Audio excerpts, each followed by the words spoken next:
Hola, me llamo Matilda y hoy quiero contar una historia que durante muchos años vivió dentro de mí, escondida en un rincón oscuro de la memoria.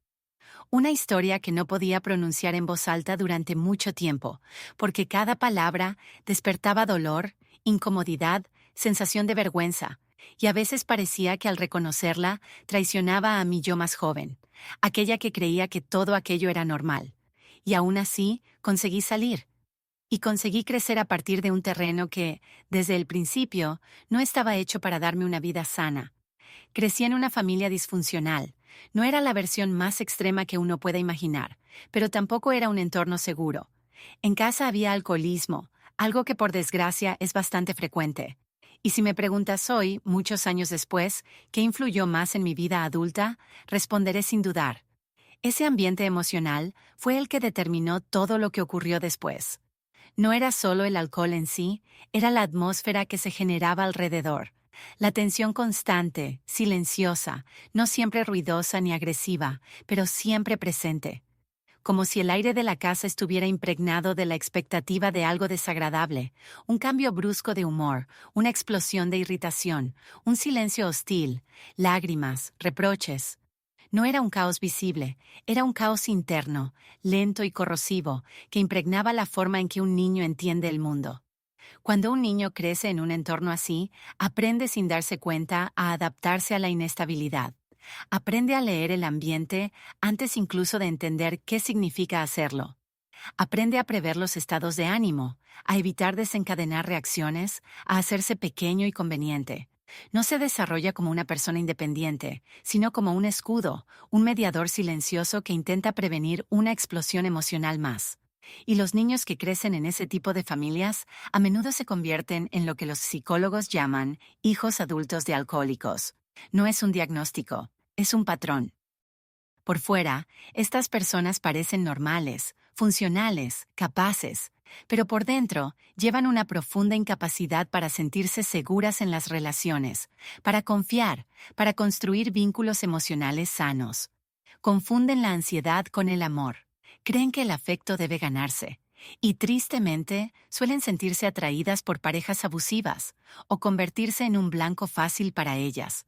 En mi familia no hubo mucha violencia física, pero la frialdad emocional, la falta de apoyo, la imprevisibilidad y la sensación constante de inseguridad afectiva fueron más que suficientes.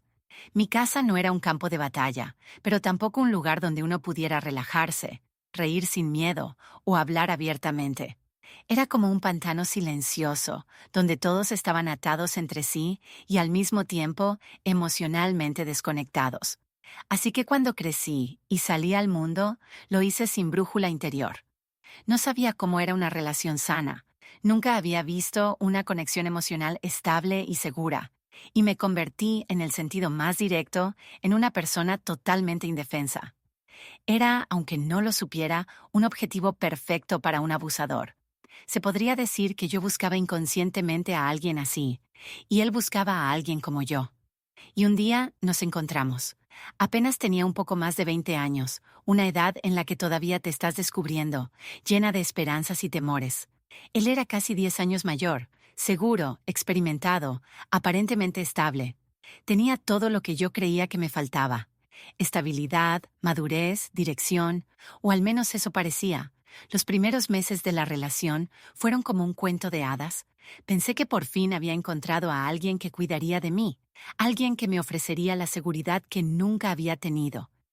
Creí que me llevaría de la mano hacia un mundo más tranquilo y amable. Sentía que por fin podía soltarme, confiar y dejar de sobrevivir. Pero durante los primeros 6 meses, la ilusión empezó a romperse. Las señales de alerta habían aparecido desde el principio, tan claras que hoy me sorprende haberlas ignorado. En nuestra tercera cita, tuvo un arrebato repentino, fuerte, desproporcionado, inexplicable. Exigía explicaciones, me castigaba con silencio, y cuando intenté irme, me encerró en su piso casi 2 días. Una persona sana habría terminado la relación en ese momento. Una persona traumatizada piensa de otra manera. Racionalizas.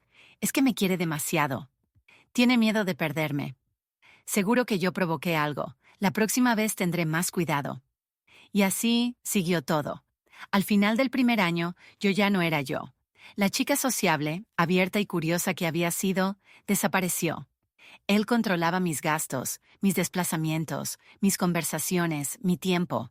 Mi círculo de amigos se redujo a nada, no porque ellos se fueran, sino porque él hacía imposible mantener cualquier contacto. La relación con mis padres se deterioró. No porque yo quisiera, sino porque mantener cualquier vínculo afectivo fuera de su control se convertía en una amenaza para él. En algún momento entendí que nada bueno saldría de allí, que tenía que irme, pero dejar a un abusador no es un paso sencillo, es una operación peligrosa. Y mi primer intento terminó con él estampándome contra la pared. Tuve una conmoción cerebral. El médico me recetó medicación, pero en casa no había ni un euro.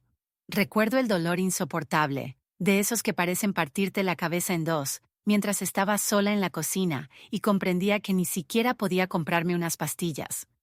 Tuve que llamar a antiguos amigos, gente con la que no hablaba hacía meses, prácticamente suplicando dinero.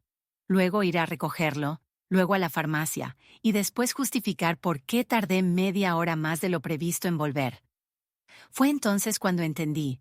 No puedo escapar de frente, necesito cavar un túnel, pero cavarlo me llevó un año más, porque toda mi energía se iba en sobrevivir.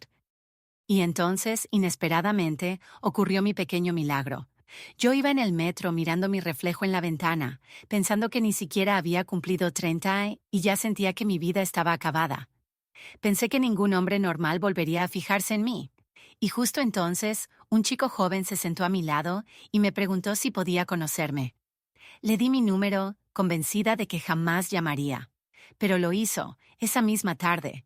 Y ese fue el comienzo de mi camino hacia la libertad. A partir de ese momento llevé una doble vida, como una agente encubierta.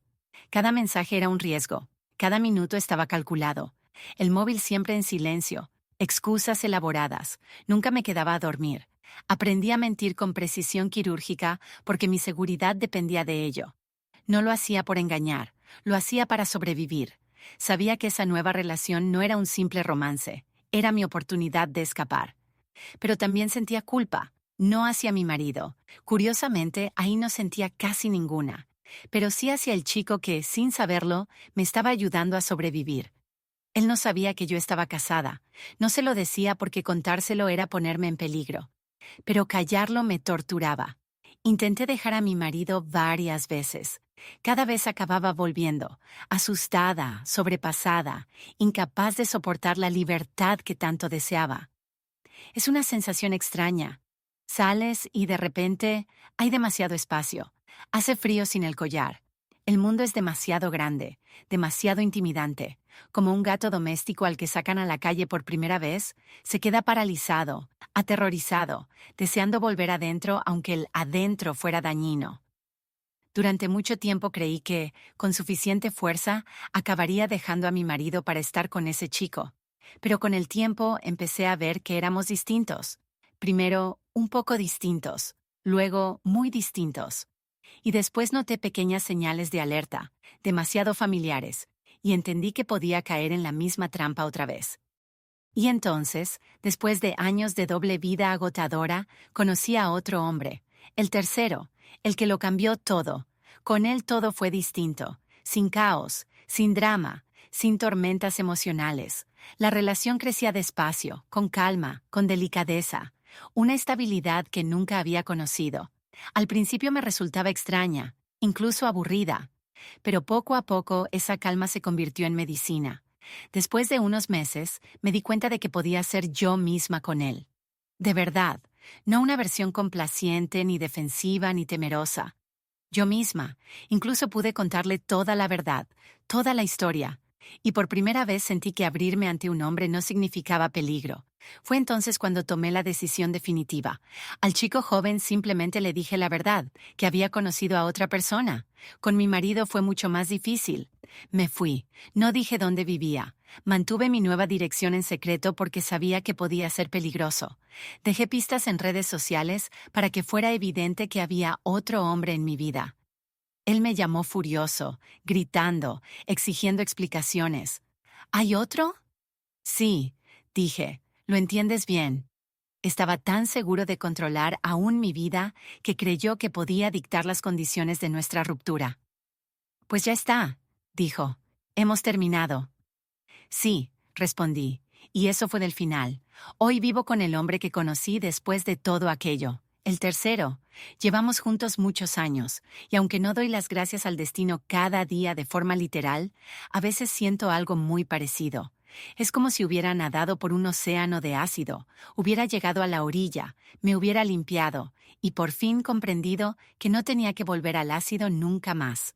Cuanto más tiempo paso en una relación sana, más claro veo que lo que antes confundía con amor no lo era en absoluto. El drama, los altibajos, las reconciliaciones intensas, las montañas rusas emocionales, no son pasión, son adicción, son un vínculo traumático. La terapia me enseñó eso. ¿Se puede salir de una relación abusiva sin terapia? Probablemente sí, pero evitar volver a una es otra historia. Sin terapia no cambias tu guión interno. Saltas de una relación tóxica a otra. O cambias de rol, y poco a poco te conviertes tú mismo en abusador, entrando en el mismo ciclo desde el otro lado. La terapia enseña cómo funcionan las relaciones sanas, desde lo básico, primero contigo mismo, luego con los demás. Ayuda a desarrollar esa parte de ti que entiende los límites, la estabilidad, la confianza y el cuidado, y también ayuda a volver a confiar en los demás y sobre todo en ti mismo. Mi pasado me cambió, dejó marcas que sigo notando. Sé que las palabras pueden ser mentira, porque yo misma mentí durante años para sobrevivir.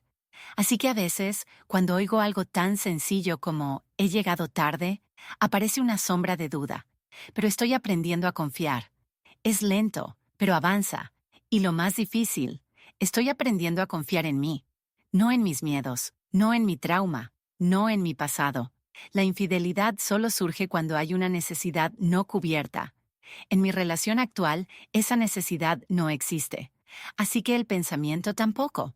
Comparto esta historia no por buscar compasión ni justificación, sino porque espero que pueda ayudar a alguien, ayudarle a verse, a preguntarse si de verdad todo está bien, a darse cuenta de que lo que parece normal tal vez está haciendo daño, y sobre todo porque incluso si te parece que estás en el fondo del pozo más profundo, sin salida, sí existe una salida, a veces a través de un milagro, a veces a través de una persona, a veces a través de un impulso interior. Pero la salida existe, aunque el milagro no tenga la forma que esperas, aunque el camino sea largo y extraño, aunque al principio parezca que todo empeora. Puedes volver a la vida, porque hay vida, incluso después de muchos años de oscuridad.